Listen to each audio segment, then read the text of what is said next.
a mantener en pie. Antes de seguir, ¿cuántos de ustedes tienen internet? Bien, miren, hay un lugar en la internet que se llama Wikipedia, es una enciclopedia, y ahí ustedes pueden, y está en español, hay en inglés y en español, y ahí hay muchos artículos sobre religión, y por ejemplo, ustedes ponen Calvino, ponen Lutero, ponen Adventismo, van a ver cosas que hay en la internet, es como una enciclopedia, y hay muchos artículos muy buenos. Por eso les recomiendo, están al final de la lista, al final de las clases, está el,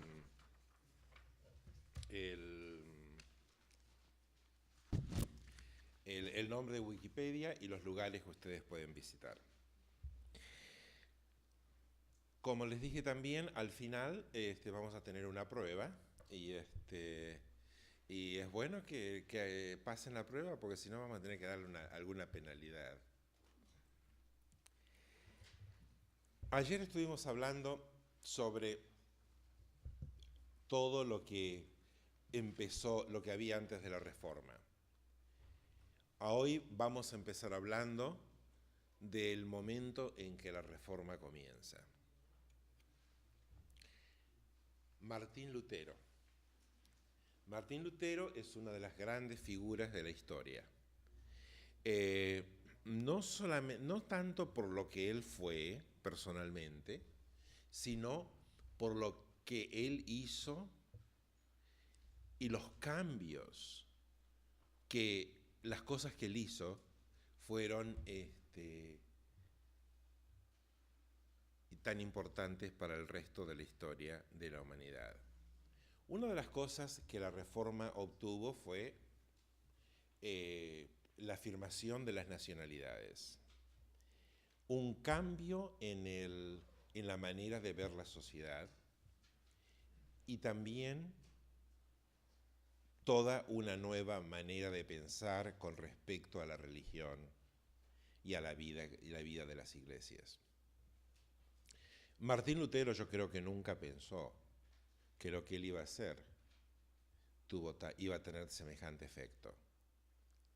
El 31 de octubre de 1517,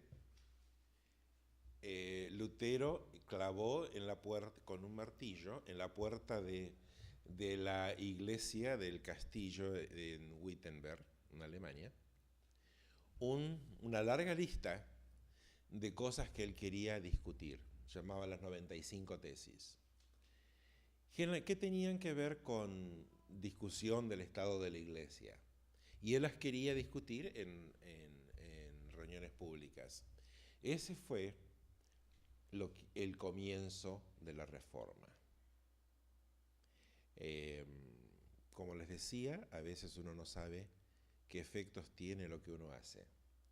No creo que Martín estaba pensando cuando estaba clavando con el martillo esas cosas, que 470 años después, gente en el otro lado del mundo iba a estar hablando de él, y de ese martillo, y de esa lista, de esa lista de tesis. ¿Quién era Martín Lutero? Martín Lutero era alemán, nacido en Sajonia, y muy joven entró en la orden de los agustinos, una orden religiosa que era un poco mejor que el resto de las órdenes de la Iglesia Católica. Martín se dice que tuvo una experiencia cuando viajando con un amigo en una tormenta, un rayo mató al amigo y él quedó vivo. Luego, pero lo que sí sabemos es que él tenía una gran ansiedad por la salvación.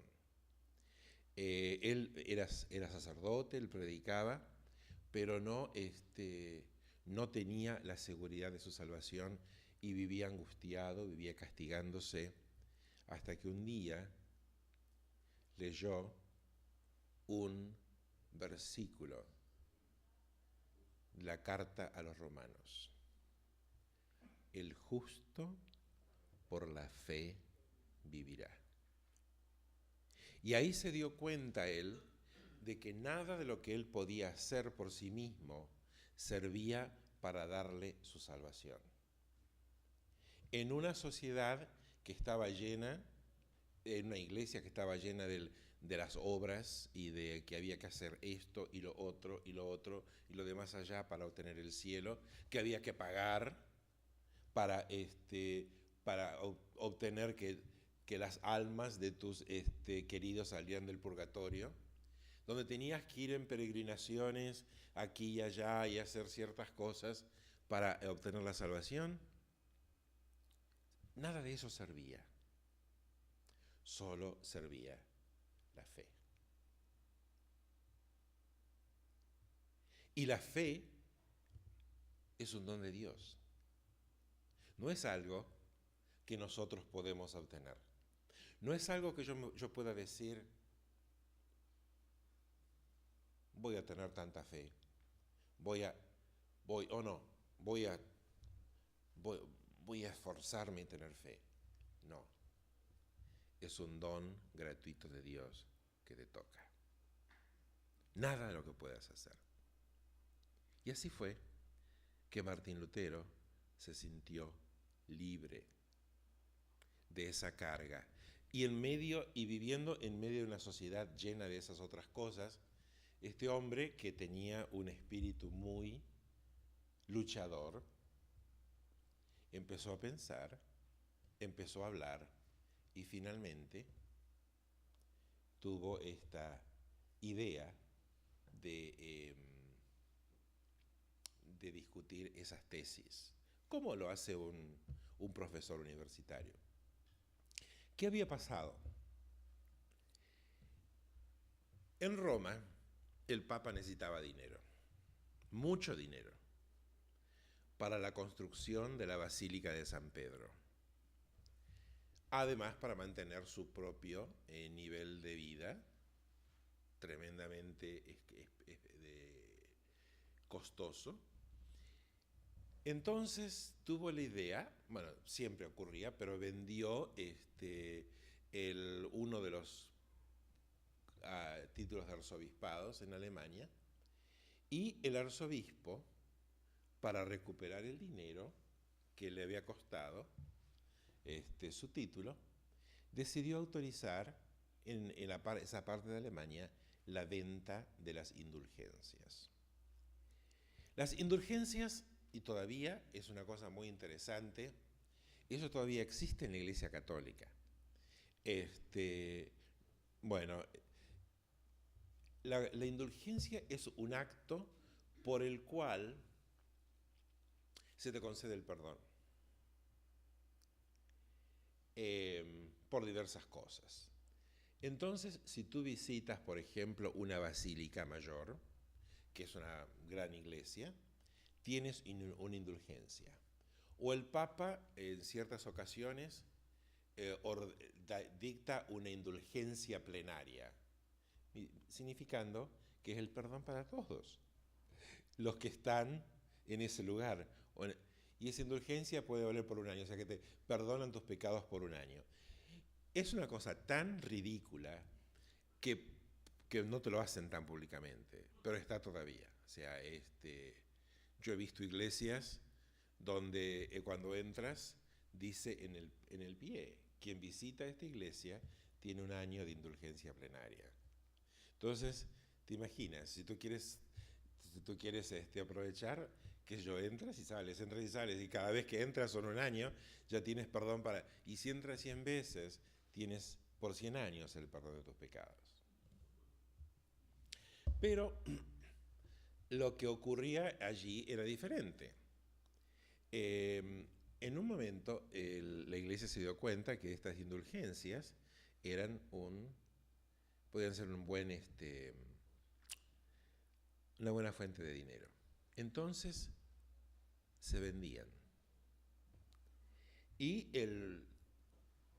había un monje dominico, que era el que se apareció en la zona de Lutero, llamado Tetzel, que decía se juntaba, venían y llegaba a un pueblo y decían aquí se venden las indulgencias, y entonces decía, cuando la moneda entra en la caja, el alma sale del purgatorio. Porque en la doctrina católica, y todavía también está, hay un estado intermedio donde las almas están esperando salir. Es muy interesante que también medio como que la Iglesia Católica está olvidando eso, porque todas las veces que escuché en la televisión sobre la muerte de Juan Pablo II, ya estaban, sí, ya está en el cielo. Él no pasó por el purgatorio, no está en el purgatorio, sí, ya está en el cielo. Pero en este caso, los pobres humildes alemanes y cualquiera de aquella época tenían que pagar, las almas estaban en el purgatorio. Y la doctrina era que por medio de misas que uno ordenaba, y todavía así ocurre, las almas después de cierto tiempo salían del purgatorio. ¿Después de cuánto tiempo? Eso no era tan conveniente para la iglesia decirlo. Mejor era que la gente pagara. Entonces ahí va el monje Tetzel vendiendo esas indulgencias. Te daban un certificado, tú pagabas, y ya todo con su certificado ahí sabías que tu madre, tu abuelo, tu abuela, habían salido el alma de ellos habían salido del purgatorio. Y eso está muy, muy bien presentado en una película que se hizo hace unos años, está en inglés, se llama Luther. Está hecho por alemanes y es excelente. Les recomiendo que la vean porque no es está hecha a nivel profesional, pero tremendamente sigue todo el desarrollo de la vida de Lutero y su experiencia, y incluso muestra a Tetzel vendiendo las indulgencias. Esto le pareció a Lutero una cosa espantosa. Imagínense qué contradicción.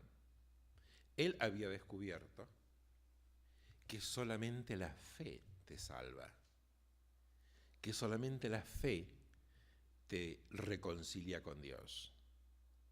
Y aquí viene este otro cura diciendo, mira, dame dinero y con este dinero se salva tu madre, se salva tu padre, se salva tu abuelo, se salva tu abuela. Y entre otras cosas, había, él estaba discutiendo, estaba en contra del papado, de las cosas que el papado hacía. Es una lista muy larga y algún día sería bueno que la lean. No eran cosas demasiado contundentes, no eran demasiado radicales, pero cayeron como una bomba en Alemania. Alemania estaba lista para esto. ¿Se acuerdan que les dije que había un gran aumento del sentimiento de la nacionalidad? Y claro, recordando los impuestos que había que pagar para la iglesia, esto que estaba pasando con la venta de indulgencias, ahí fue la gran revelación. Y mucha gente empezó a rebelarse. Lutero empezó a escribir, sus libros iban por todas partes. Finalmente, el Papa tomó noticia de esto e invitaron a Lutero a ir a Roma. Pero Lutero, recordando lo que le había pasado a Juan Hus, no fue.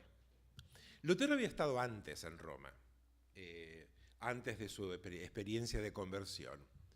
Y se dice, hay ahí una escalera santa en una de las iglesias, que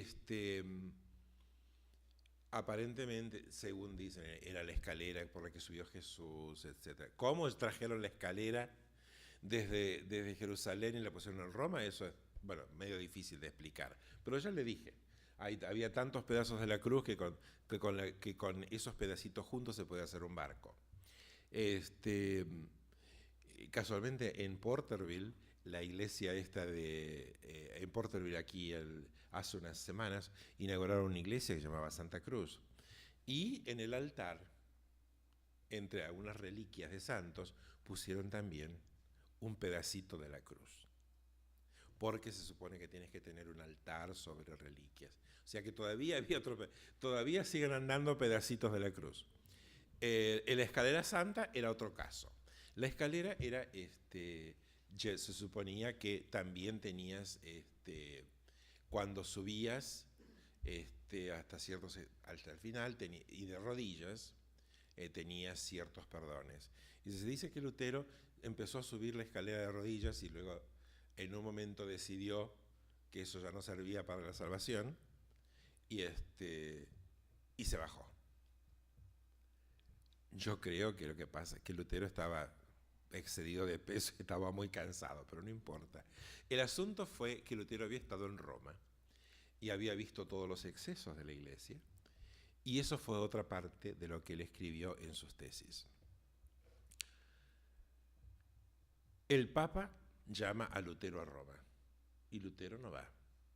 Lo llaman otra vez, Lutero no va, entonces el Papa decide excomulgarlo. Y en la Iglesia Católica, en aquella época, la pena de la excomunión era una cosa muy seria. O sea, no era que te quitaban los sacramentos y todo demás, y cualquiera podía matarte. Era como una... Era una cosa, es una cosa muy... Ya casi no la usan, pero cuando estás excomulgado, cualquiera puede matarte sin problema, tú no recibes los sacramentos. ¿Y qué pasó? Llega la bula papal a Alemania, llega a Wittenberg, y los estudiantes de Wittenberg, en un gran acto público, queman ese documento del Papa. Ese ya fue el final, o sea, ya se sabía que Lutero no se iba a reconciliar con la Iglesia. Entonces llega un momento en que el emperador Carlos V está en Alemania y se entera de que está este monje rebelde, y ahí lo llevan, lo invitan a hablar. En este momento ya había unos cuantos príncipes alemanes que apoyaban a Lutero. Algunos por convicción y otros por conveniencia. ¿Se acuerdan lo que hablamos de los bienes de la iglesia? Había unos cuantos príncipes que necesitaban dinero y estaban pensando que bueno sería exprimir unos cuantos centavos del bolsillo de la Iglesia Católica. El elector de Sajonia, un gran alguien que siempre estuvo apoyando a Lutero, lo invita. Y entonces va a esta asamblea, se llama la Dieta, era el nombre de la asamblea alemana. Y ahí estaban todos los príncipes, estaban todos los representantes de las ciudades. Si ustedes ven el mapa, todos esos lugares chiquitos, bueno, todos estaban ahí. Y en esa gran asamblea, con el emperador delante, llega Lutero. Y ahí le empiezan a preguntar sobre lo que él había escrito en sus libros. Y Lutero estaba muy miedoso ese día. Y muchos de sus amigos pensaban que él se iba a retractar. Algo pasó esa noche. Al día siguiente comienza de nuevo la examinación y le preguntan a Lutero si él se va a retractar.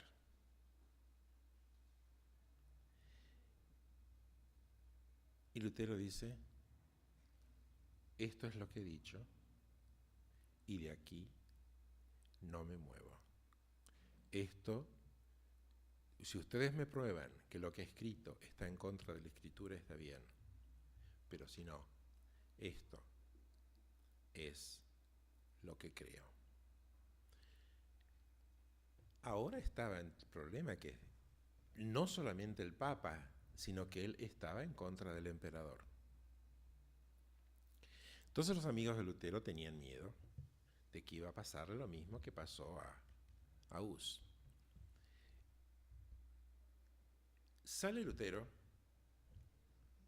y está andando por un camino y un grupo de hombres armados lo secuestra. Lutero desaparece. Nadie sabe dónde está. 9 meses, nadie tiene idea dónde está.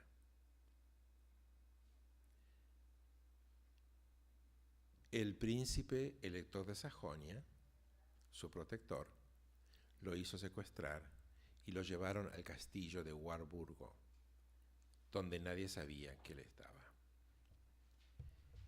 ¿Qué hizo durante ese tiempo Lutero? Tradujo la Biblia al alemán.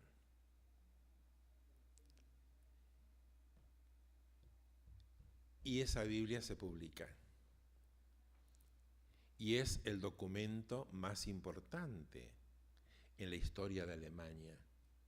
Por primera vez había un documento en un idioma que todos podían entender, porque en Alemania había muchos dialectos, diferentes maneras de hablar. Por primera vez, cuando todo está escrito, es casi como que se funda el idioma. Y eso es en la parte cultural, lo que significa la Biblia, la traducción de la Biblia al alemán. Pero en la parte espiritual, imagínense, tanta gente ahora puede acceder, puede entender la Escritura, poder leerla, saber. Termina el tiempo de Lutero ahí, ya hay un movimiento tan grande de apoyo a él, que él se siente fuerte, el emperador ya no está, Carlos V se ha ido para España, y ahí sale Lutero otra vez, sigue predicando, y empieza un gran movimiento de reforma en la iglesia. En muchos lugares empiezan a levantarse predicadores, empiezan a levantarse congregaciones donde se tienen servicios en alemán en lugar de la misa. Y luego empiezan también gente que se siente muy estimulada a hacer cosas. Y mientras Lutero estaba reformando a la iglesia en el sentido teológico, él no estaba haciendo demasiado para eliminar cosas. Contrario de lo que había pasado lo que estaría pasando simultáneamente en Zúrich, donde estaban quitando las imágenes de la iglesia, etcétera, etcétera. Lutero mantuvo muchas cosas. Él decía, aceptemos lo que no está prohibido en la Escritura. Entonces, mientras los otros decían, como Zúrich decían, como Zwinglio decía, solamente lo que dice la Escritura, eso es lo que vamos a hacer, Lutero decía, solamente podemos aceptar las cosas que no están prohibidas. Así que él mantuvo crucifijos, él mantuvo muchas cosas. Pero hubo otros que pensaban que Lutero no había ido lo suficiente.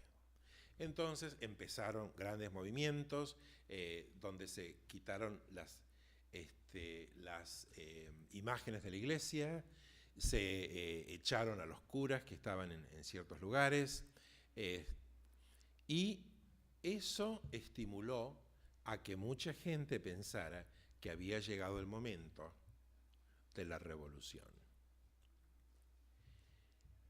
Y eso afectó mucho a los campesinos. Los campesinos de Alemania estaban muy oprimidos. Ya, tenían que pagar grandes impuestos, no tenían casi manera de sobrevivir, y entonces se produce una gran revuelta en la que los campesinos empiezan a atacar ciudades, a matar gente. Es una gran revuelta que aparentemente amenazaba a la sociedad. Imagínense ustedes si esos 500.000 personas que se juntaron en Los Ángeles hace unas semanas para protestar contra la inmigración, de golpe hubieran pensado que lo importante era hacer una revolución armada y salir armados por todas partes a atacar a gente. Imagínense que luego de que esos 500.000 hacen eso, los 50.000 que estaban en Colorado hacen lo mismo. Y los 400.000 que estaban en Chicago hacen lo mismo. Y los 200.000 que estaban en Nueva York hacen lo mismo. Imagínense cómo se sentiría el resto de la población. Bueno, lo mismo ocurrió en Alemania, cuando los campesinos, aquellos que estaban trabajando la tierra, aquellos que estaban produciendo los alimentos y todas esas cosas, cuando ellos salen a luchar. Entonces, los príncipes y los gobernantes de Alemania, por supuesto, se sienten tremendamente amenazados.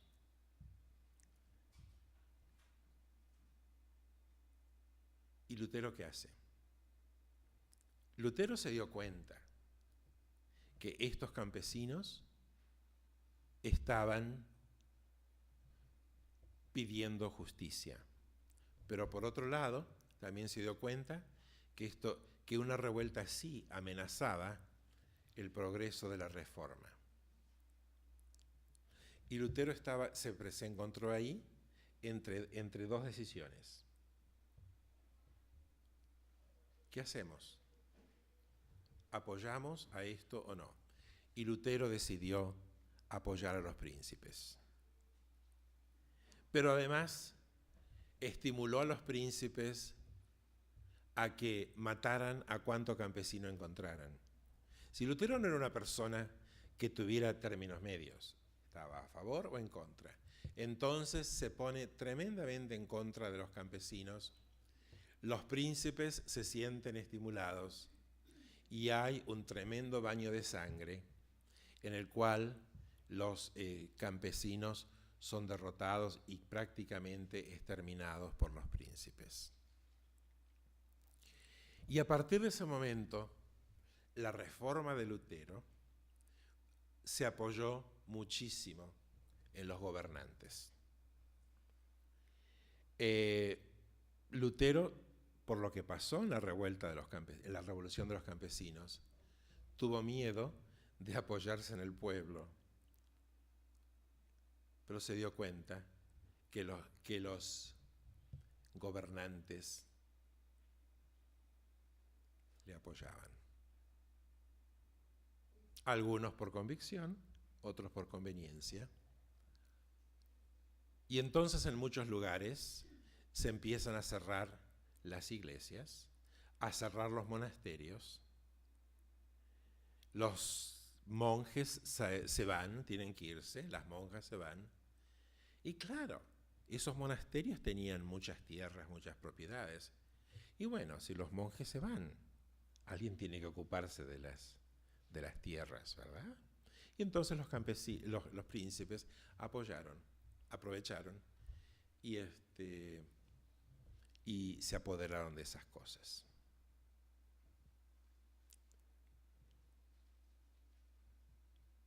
La reforma de Lutero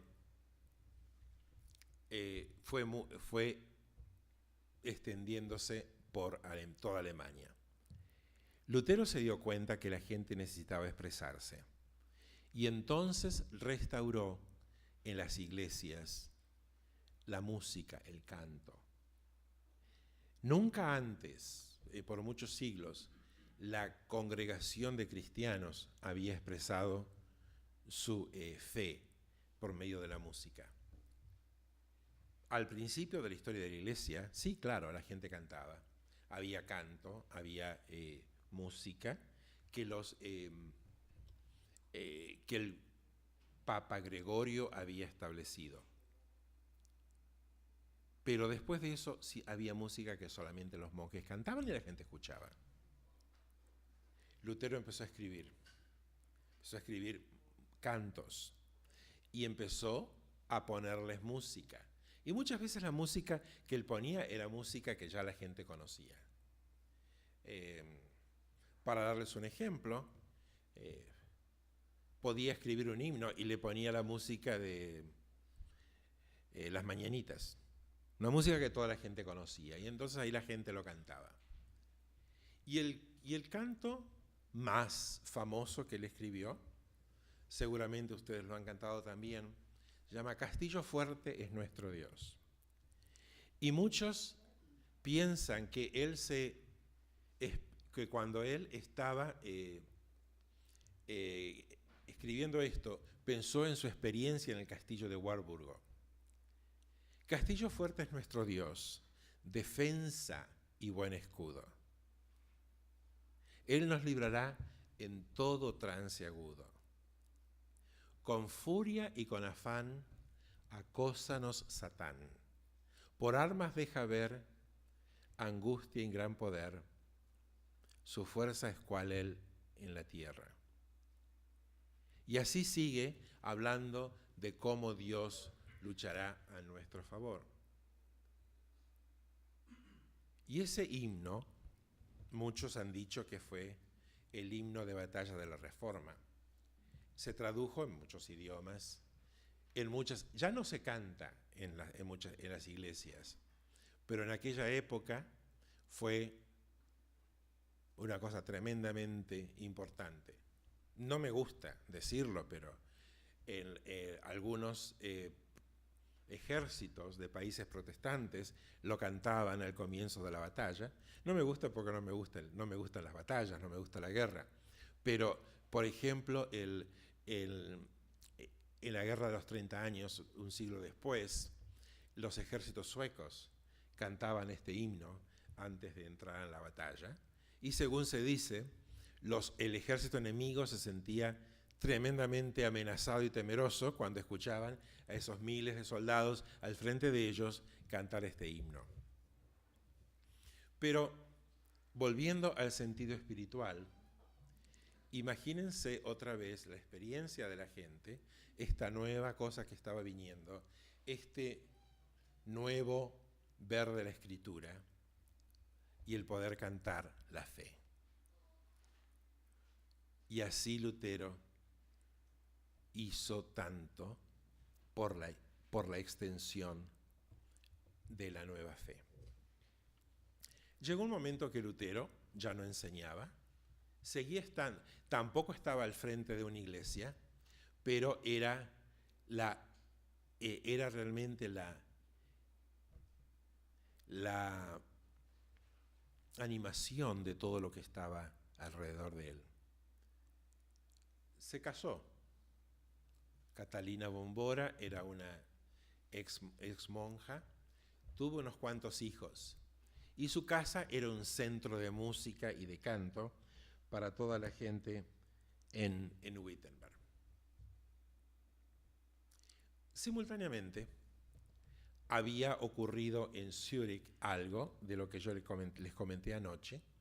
Un sacerdote predicador llamado Ulrico Zwinglio escuchó de Lutero y empezó a hacer lo mismo. Zúrich era una ciudad independiente. Como yo les dije, había tantas ciudades independientes en Europa. Zúrich era una de ellas. Y Zwinglio se apoyó en el Consejo de la Ciudad, en los gobernantes, para hacer su reforma. Fue una reforma mucho más allá de lo que Lutero había hecho. En Zúrich se quitaron las imágenes, se quitaron los órganos, incluso ustedes vieron en esta iglesia que había las ventanas con figuras. En Zúrich rompieron las ventanas porque tenían imágenes y no había música.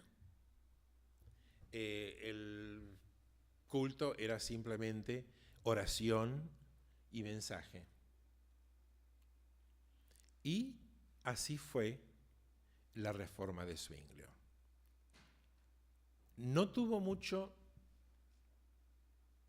resultado en Zúrich porque Zwinglio murió en una batalla cuando el ejército de Zúrich fue derrotado en un enfrentamiento con tropas católicas. Pero la manera de celebrar el culto en Zúrich tuvo mucha influencia en las iglesias llamadas reformadas, que decidieron continuar un tipo de culto muy austero y basado esencialmente en los salmos.